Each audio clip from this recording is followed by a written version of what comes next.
Hello, everyone. Welcome to The Wire. I'm here, Marie Davidson, and I'm here with my beautiful colleague, Rachel.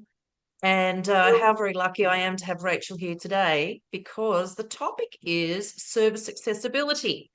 And Rachel brings a range of perspectives. She, like me, is an assessor across the service excellence standards, TIC. She, like me, maybe accesses services. I don't know, possibly tech. But she, unlike me, is a disability advocate. And so that's a very special tick in my book. So, Rach, I'm so very happy to have you here to talk about that and many other things to do with service accessibility and your success with the Australian Service Excellence Standards. Whenever your accreditation is coming up, thank you very much for leaning in to this little bit of learning, and always, always, always a respectful start to acknowledge that we are on Aboriginal land and to take a moment to acknowledge our elders, the keepers of knowledge, and their deep connection to the land and waters here. Rach, if you would like to, you're welcome to acknowledge. Yes, I'm on Boonwurrung country here of the Kulin Nations down here in Bayside, Melbourne. Thank you very much. And I'm on beautiful Biripi country in my hometown of Port Macquarie on the big north coast of New South Wales. Now, service accessibility. Wonder why I chose this topic. Well, I can tell you why I chose this topic because there's many reasons why. Because the word accessible features 17 times explicitly in the service excellence standards. Mm. Accessibility features in 5 of the standards. And when I looked up access in a bit of a word find in the evidence guide, it appeared 47 times. So there's the start of the case for having a good look at service accessibility. But the other reason is because we sometimes see a serious gap in relation to accessibility. And because an issue with accessibility, and really in any of its forms, would pose a risk to your organisation, it generally will appear in the assessment as a gap, which means, you're held up from getting your accreditation. And the other thing is, the accreditation report goes to your funder. Now, it's not a good look if you've got an issue with accessibility, particularly if you are funded to provide services to people who might have issues with accessibility, such as people who are vulnerable or people living with a disability. The list is endless, right? So we think it's very important. All right. And that's just on the service excellence side of the gig. All right. We think it's very important for a people-centered, person-centered service to have this nailed. What do you reckon, Rach? What does accessibility look like, Rachel?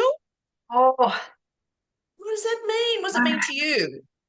well, it is, it's such a huge range. And a little bit more than that background for me is that when I, came into community services bit of a while ago. That was a huge passion of mine then was accessibility for young people. So as a youth worker and a youth drug and alcohol worker to try and advocate around different municipalities that I worked in was that accessibility for young people and looking at those barriers and really trying to bring those down. And now in my role within disability services and as a parent advocate within services and education, we really see I see that those cores of accessibility, those core parts of it are the same throughout. So you might, to have a different hat on of like, oh yeah, there's youth services, there's education, there's disability, but it's for everything. So that accessibility is such a wide range, but that pureness of that welcoming, it might be having a ramp instead of steps, It might be having really soft, gentle music and not, you know, a big, loud music in a waiting room, or having quiet spaces, different places to wait. There's so, I mean, it's so huge, um, Huge. that umbrella, but it's certainly something that I think that each service can really, most of them really improve on and have a focus in. Have you visited a service in any of your roles that's doing it well? And if so, what's an example of what you saw that made you feel like, oh, these guys are doing it really well?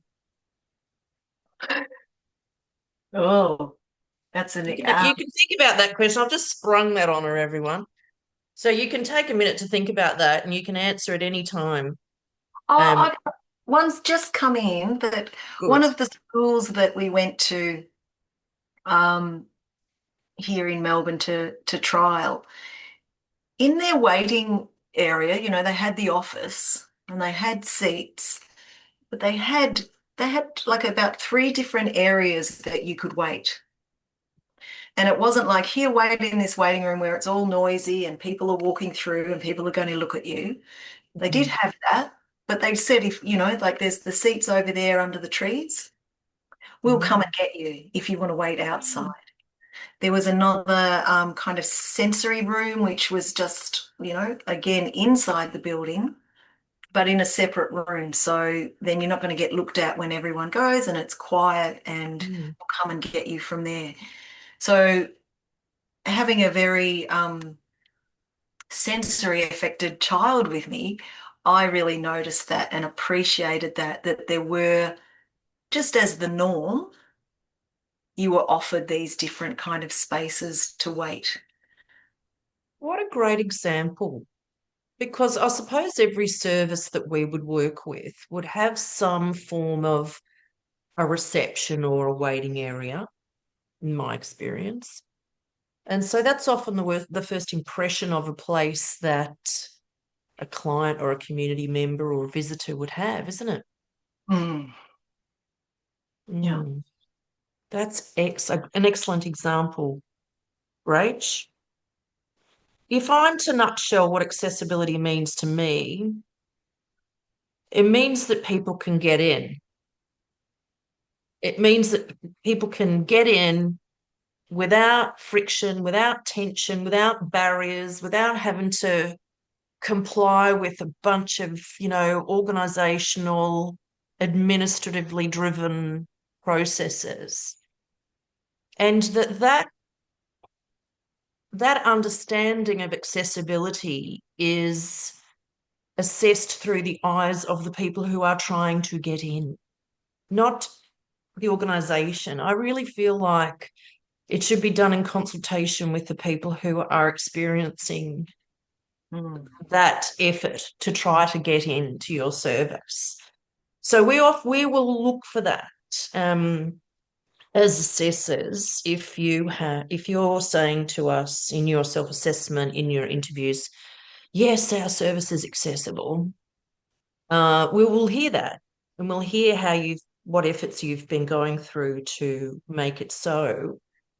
But we will not judge you based on your view of it. We will judge you based on what we hear from the clients. And Rach and I have both been in many client interviews, and we simply asked that question: was it easy to get in to this service? And they'll say, oh, yeah. And I said, well, what made it easy? And what do they say, Rach?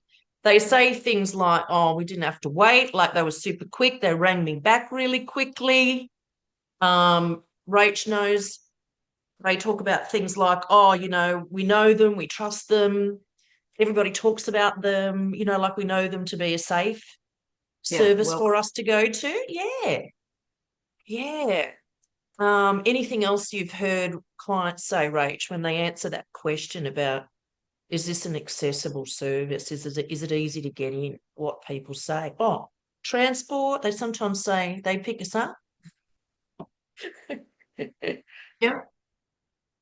Yeah, and They give us lunch. When we go for group or something that they'll give us lunch, or they've got things for the kids to do there while I'm having my appointment with my worker.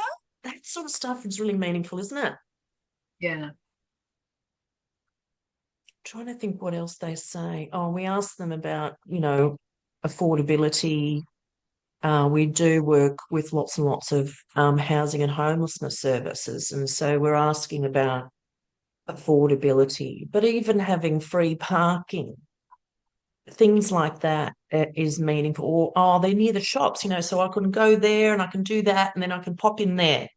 That's what accessibility sometimes means to clients that we talk to.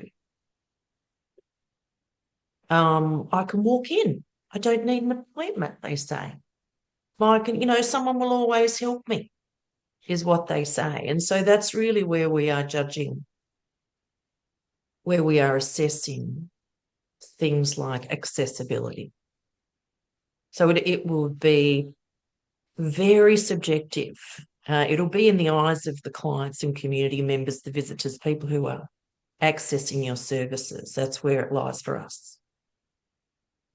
So, shall we have a little look at all of these key references to accessibility in the standards? So, we look at that together. Everyone will have a copy of the Service Excellence Evidence Guide. If you've been hanging out with us, if you are a client of Highwire, you will have it. But just in case, Rach, you haven't got yours handy, I'm just about to pop it in the chat for you, and we can have a look at these page numbers together. Just let me go through the usual 15 clicks to find it.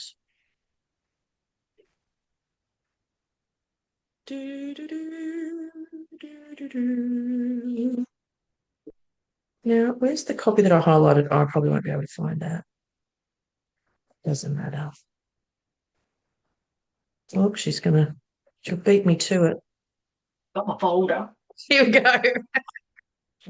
Here we go. If you want an electronic version, there it is. It's coming up for Rach in the chat now. Everyone else, you'll have to get your own copy out and follow along with us. I will also have it open on the screen so everybody who's watching the recording will be able to see it.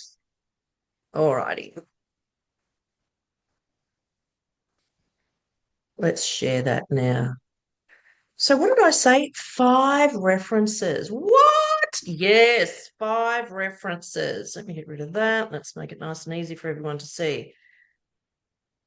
And you know that there are 100 indicators, and there are 5 indicators that explicitly talk about accessibility. So let's go and have a look at this now. We start with standard 3.2.3. Now for you, Rach, it's on page 36, which is the actual page number on the document, not the one that's on the helpful little PDF reader.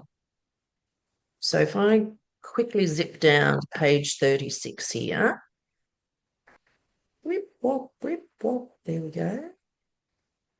We should see, there it is. 3.2.3. So 3.2 is the Asset and Physical Resources Standard, and requirement number 3 talks about the organisation's physical resources being in good nick.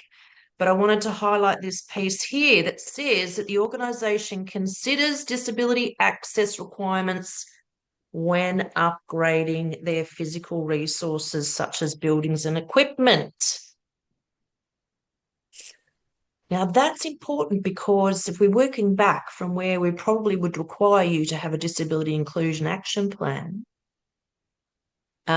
your disability inclusion action plan, if you do have any access, any barriers to access, you will have some actions included in there to be able to address that, such as upgrading, for example, upgrading a toilet for wheelchair accessibility. So, these are sort of some big ticket items that people often put in their disability inclusion action plan. But when they go to upgrade things, they sometimes, they don't take that opportunity. I'm just saying they should take that opportunity both with the buildings and with equipment when things are being retired or upgraded, or even if you're moving premises. And These are I'm things to consider. just being reminded of one of the assessments we did together, and I was on crutches. And this Yes. beautiful new building had been put together, and so that was a great tester for them. But in some of their rooms, they had these really big, heavy, self-closing doors, and it was a great example of, well, if I was in a wheelchair, I wouldn't be able to get through these. I couldn't get through them and keep it open and get through on crutches even. Um, and so even that kind of thing, it was a fine operational door, but just that having that other lens of um, having physical disabilities and what that actually meant in using these great new facilities there. So that was reminded of that one. Great. Yes, I remember that, Rach. That was, I mean, you did so very well, but we did get to see that building through a different lens, didn't we? Mm. And that's sometime, and that's a good tip for people too. It's like, you probably won't know about the true accessibility of your services unless they're tested, unless you're getting feedback from people who are experiencing it, with a challenge, with a barrier, or, with some sort of need for modification. And I think Mm. that really, lands on top too of what you were saying of when you're being assessed, it will be looked at from the client's perspective because sometimes we just don't know what we don't know. So if we're not living with that disability, if we're not got that disability lens on, Mm. then might not be aware. And if you haven't asked different groups for feedback on that, Yeah, uh, then you might not even be aware that there's even any barriers there. exactly. Exactly. And we do want to think about accessibility as being broad. We might use examples today that highlight it for people with a physical disability, but we want to take account of the breadth of needs that people have, and not every disability is visible. That's correct. And not everyone is going to disclose to you that I need this and that and I've got this and that. So, it is a fantastic challenge, but it's one that I know that all of our service excellence organisations are up to. Next, let's scroll on down to 4.2.3. It's page 48 for us, Rach. 4.2.3. Now, this talks about the work health and safety. 4.2.3, there it is. Oh, it's a really big one there. 4.2.3. It's the work health and safety standard. And requirement number 3 says that you have a workplace health and safety system that includes the duty of care to all people. And look at the next point there. It says physically accessible services.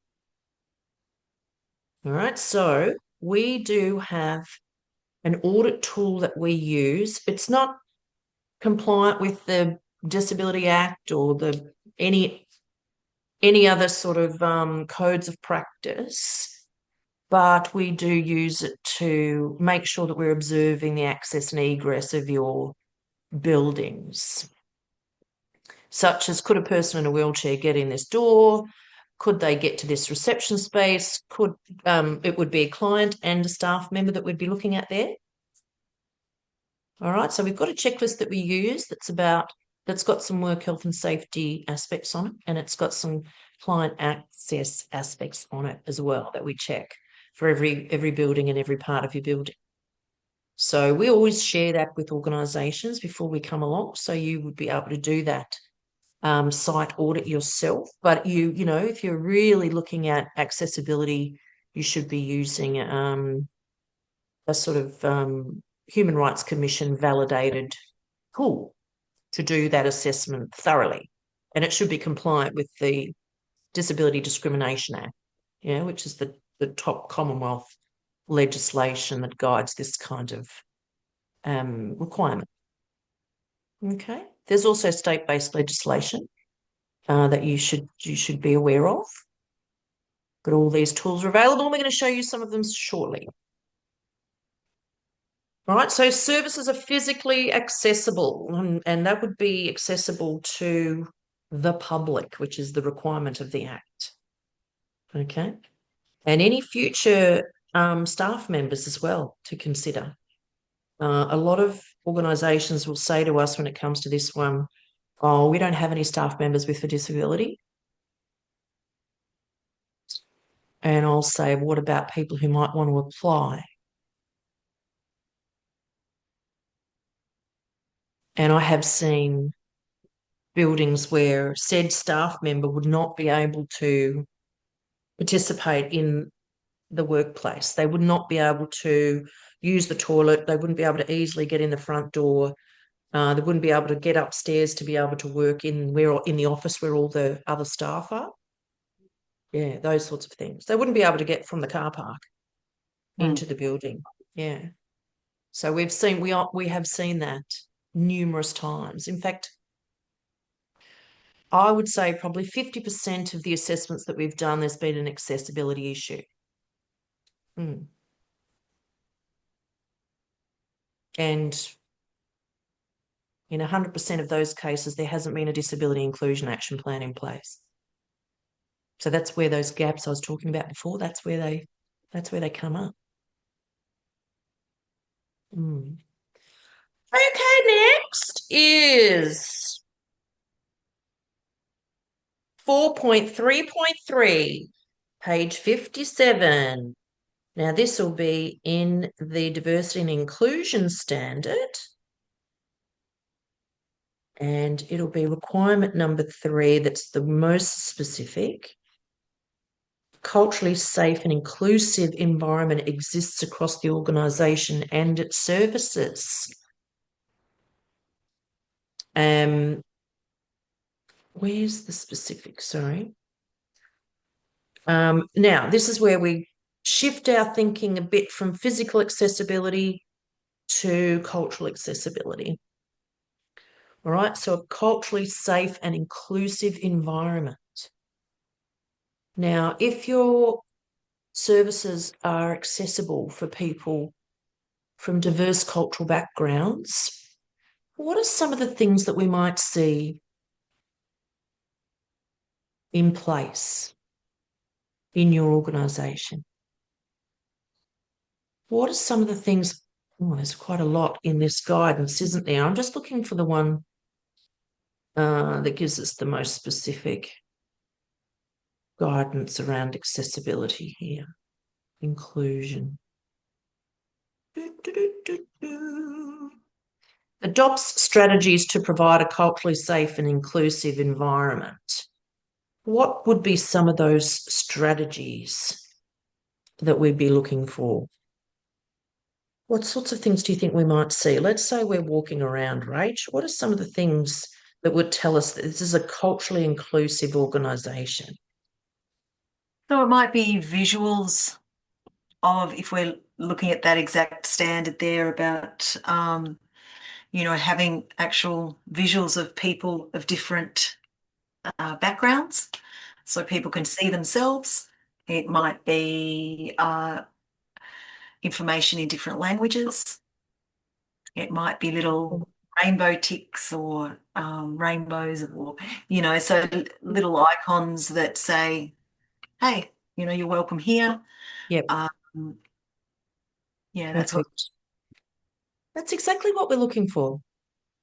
All right. And it's on our checklist to look for things that promote diversity and inclusion.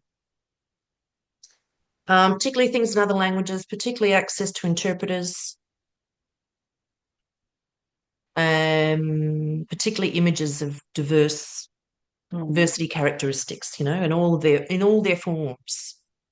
Yeah. So, before you think about whitewashing the walls of your reception and waiting area because it looks so messy having all those posters stuck up there with blue tack, just remember, when people come in and they're waiting in an area, I don't know about you, Rach, but I like having things to look at.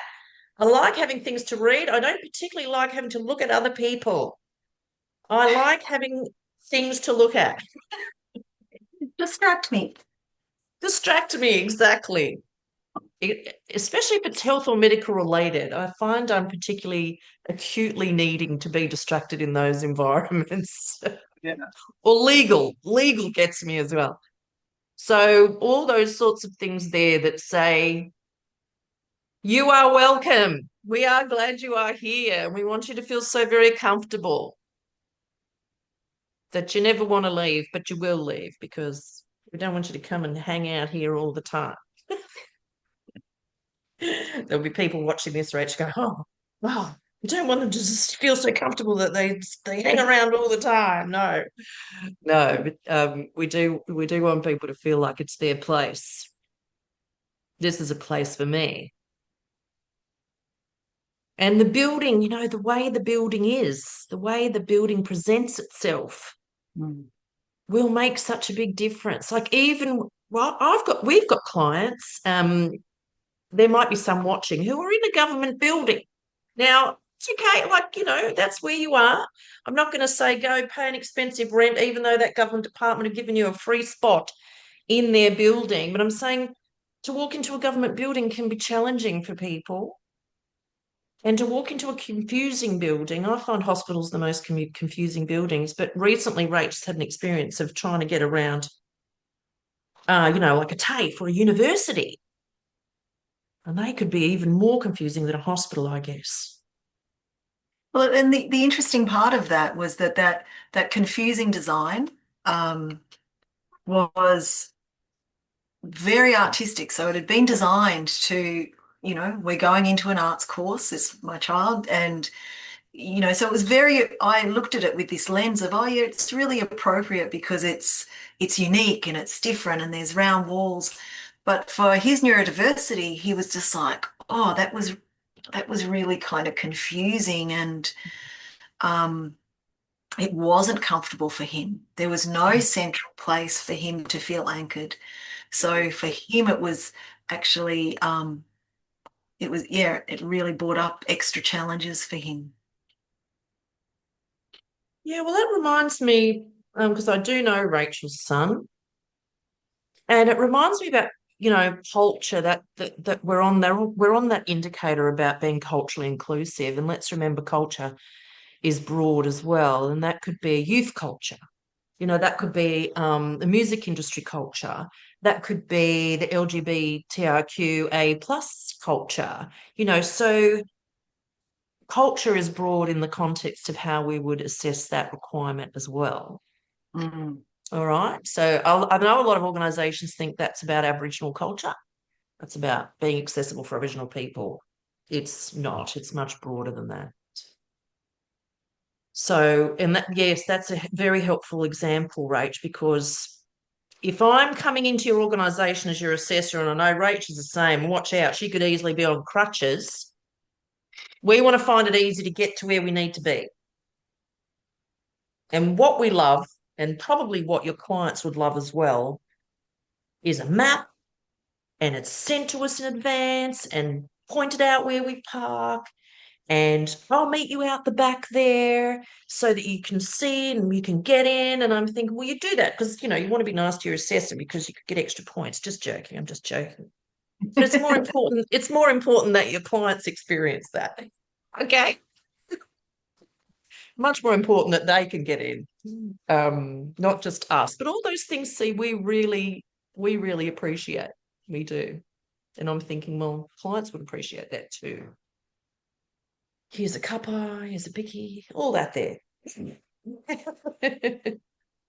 um, let's move on down to the next one. The next one is 7.1.7, and it's on page 75. Let's go and have a look. This is probably the main one when it comes to accessibility of services for your clients. So this is the one take a really good look at here because it's very explicit, isn't it? It says 7.1.7 says services are accessible. And we do see so many examples of accessibility. Now, look at this. Accessibility considerations may include physical access, information dissemination methods, right? So the way that you're talking with and listening to your clients and community, language, cultural inclusion requirements, accessibility technology, so assistive or adaptive technologies, times that your service is accessible. I'm yet to see many services, and I get into lots and lots of, let's say, Aboriginal health services that offer after hours appointments. Mm. I'm yet to see. I mean, there's one I know, fabulous organisation down in Port Lincoln, Hello Plus. If you're watching any Plus stuff, but I want to say they have found it very, very challenging with the regional workforce and even having trouble, getting and keeping GPs to offer after hours appointments. And I look at all of their client feedback, the clients do ask for it. Yeah. And it So, reminds yeah, sorry, go, Rach. Oh, it just reminds me of when my youth centre days of when I first went to the management and said, "Oh, how about we do? I'll open a little later, and we'll go late Thursday nights, and I'll open on a Saturday." And they were like, "What? You want to work? No, like you don't have to work." I said, "No, let's be there. We're a youth centre. Mm, Let's not open 9 till 5. Like, who we're going to, be there for them." So that even that sometimes from management, it's sort of like, hang on a minute, that doesn't fit the mold. But if yeah. we're actually looking at accessibility for clients and our individual clientele, then Mm, yeah, to look at different times can really expand the accessibility. exactly. Exactly. And within that could be the use of technology to improve access. So, using Teams or Zoom or, ways to have appointments and catch ups with clients that means they don't have to come in always to you, and Mm, certainly outreach methods of engaging with your clients and community. That's what we think of accessibility, service accessibility. Um, Obviously, ramps, signs in community languages, disability action plans. We've got outreach services listed there. Um, what else is down there that's notable? I'm just having a read. And accessible written documentation. So it would be in accessible language and formats such as visual formats, very, very easy for people to understand and complete. So some organisations tell us that they do everything verbally as well as having everything written and everything is explained. And really the evidence to show us there is a sign off by the client to say this has been explained to me. All right. So that would be one way of demonstrating that you do things verbally with clients that might have literacy mm, challenges. Yeah. The other thing is to consider, and we don't see a lot of examples of this. We wish we saw more, is easy read formats. Now, easy read formats means you've taken your form or your information sheet or your house manual or your policy procedure, whatever's client facing, and you've turned it into something that's highly, highly accessible and it's very easy to read. mm. And the NDIS have probably got some of the best examples of this. If we want to have a quick look, I've got one um, on my, I've got one ready to show you. I just wanted to stop sharing that for a second and bring another one up and show you what I mean. Because I think that these could be developed with clients and community and could even be a fun staff activity to have a go at creating some easy read information sheets. So here's one Here's an easy read, how the NDIS can help. Here's one that the NDIS have developed. Let me just open that up for you.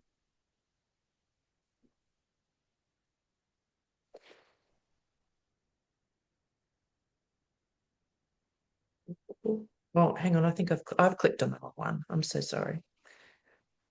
Go back. Go back.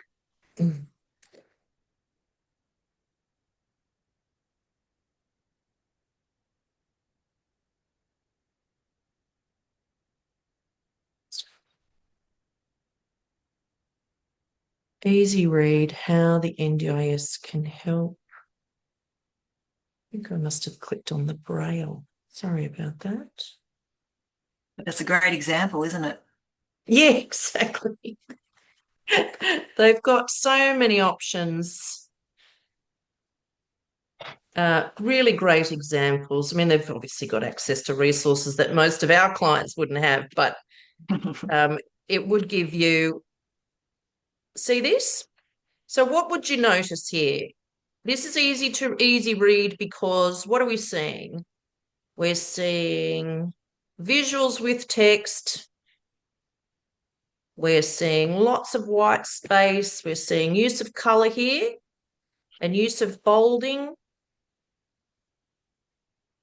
We're seeing easy to navigate document. Look at this, and they should be hyperlinked. Yes, they are. And you see the pictures, they're quite relevant to the text. They're not just stuck in there to create a picture. They're stuck there, they've been developed to describe the text. And I think really important for organisations to know as well, because this is something that I do a lot for my to assist my children in their interface with the world, is that we actually don't need. We can use AI Mm. really effectively to transpose thick text documents into visuals. So Mm. kind of getting to that point where we don't need the money that the NDIS has to can use it as an example, and you Mm. can feed this document Yeah. in, and then put your own text in, and it will create something for you that would use visuals that can really break down big chunks of text that can come in. So I just thought that was an important one too, that, some of our really small clients, small organizations don't have a lot of funds, but there are ways that you can really um, bring about this change into your documents without a huge cost associated with it now, which is great. Well, Rach, that's perfect. Listen to me, I'm so old school. And Rach is very much new school there, saying, well, Marie, you don't have to sit around with your coloured texters anymore. You can get AI to help you with that. There we go. That's perfect. That's perfect. Time saving. Not as much fun though, right? Okay. So if you want to get your texters out and get your team out, get your clients around a table, you can do it. Or you can, yes, there's many ways that you can embrace technology to help you with that. Great. So that's what we mean by easy read. And we would expect that if you are working with clients and community that might have literacy challenges as just one example of a barrier to access, but that you would have documents that would be highly visual and highly accessible in their language. Mm. And we often don't. I just want to say that's often an area where we're giving some strong recommendations. Okay, so this could be something to work on and something to sort of be a leader in. I recently visited a service that had been listening to their community, and so they had decided that they would have a quiet play day. One of their mums groups, they had many in the week, was going to be a quiet play experience for the kids, for neurodiverse children or children on the spectrum who found it quite challenging to be in a noisy playgroup environment. And so, and that same mums group, or the mums group, had decided to have some sensory toys as well, instead of all the toys that do make a lot of noise. Some toys that, felt different, had different textures, things like that. And I just thought, oh, that's a way to hear what your community are asking for. So I liked that they were quick to get onto that. So there's quite a lot in 7.1.7 about service accessibility. That's the main one. But then you can go to 7.1.8. And what does that say? Let's check it out. 7.1.8 says, I'll bring it up for everyone in just a moment. It's the very next indicator. Service provision and practice is person-centered with a focus on needs, goals, and preferences of individual consumers. Preferences, okay? And it directly references being inclusive and accessible in your environment. All right, so the needs and preferences of your clients are understood, and you've taken those into account in the way that you're delivering your services. Because that's what it means to be person-centered, doesn't it? Mm. That's exactly what it means. So, listening and responding. And just because I said I would share it there it is. All right, 7.1.8. Inclusive and an accessible environment. There it is. And so that example I gave about the playgroup would be just one of those examples. Okay. But, thinking about transport, thinking about how the person wants to interact with your service. So there you have it. There are the 5 fairly explicit references to service accessibility in the service excellence standards. And as we've gone through it, we've talked about some very practical examples, broad examples, right? Because our sector, our health and community services sector, is so broad.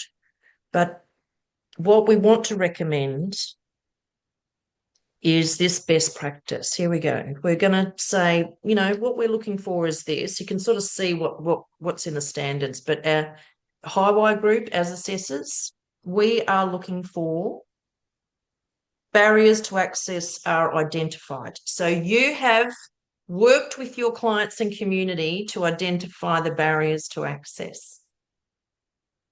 And having done that, you have a plan in place to address the barriers, or a plan in place to make improvements. Don't just go, oh, yeehaw, all the doors open and there's ramps. Think about how you can improve accessibility. All right, always improving, not just, oh, we meet that standard, that's good, we're here. What about being here? Well, exceeding the standards. That's what we're looking for. And that you would be regularly reviewing that, because environments and people change. Expectations, community standards also change. So don't be left behind. Legislation changes. So there's a reason why we need to be always reviewing. So what we would love to see is that every organisation has a disability inclusion action plan, or a diversity and inclusion action plan, or an inclusion action plan. We don't care what you call it.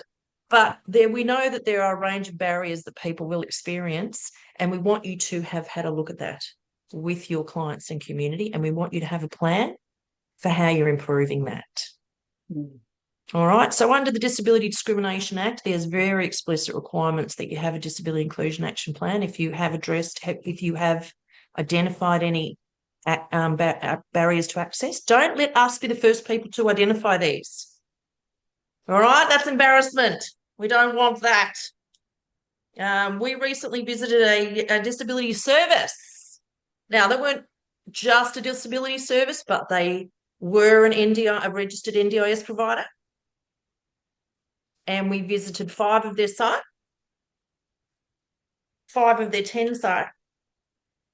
and we found 3 of them to not be accessible for a person in a wheelchair. And they had a staff member who was in a wheelchair. I know. Don't let us be the first people to identify this. And of course, that's one of those sort of stories about, oh, it's embarrassing to have this in the report. So don't let that be you. Don't let that be you. Resources that we've got for you. Well, I've got a ton of resources because way back in August 2021, we did have an On the Wire session all about diversity and inclusion. We were focusing on that standard 4.3, the diversity and inclusion standard. And so I'll get you to go and have a look at that On the Wire recording and resources in addition to this one. Yeah. So that's a good place to go because there are a ton of diversity and inclusion tools in that little part of our library. The very best place to go is the Human Rights Commission that looks after the Disability Discrimination Act. And they have a template there for developing a disability inclusion action plan. All right. So I suggest that's the sort of best source of truth when it comes to complying and finding best practice resources. So you will find the link to the Human Rights Commission website there. Download the Disability Action Plan toolkit that they've got there if you would like, the best guidance to develop your disability and inclusion action plan.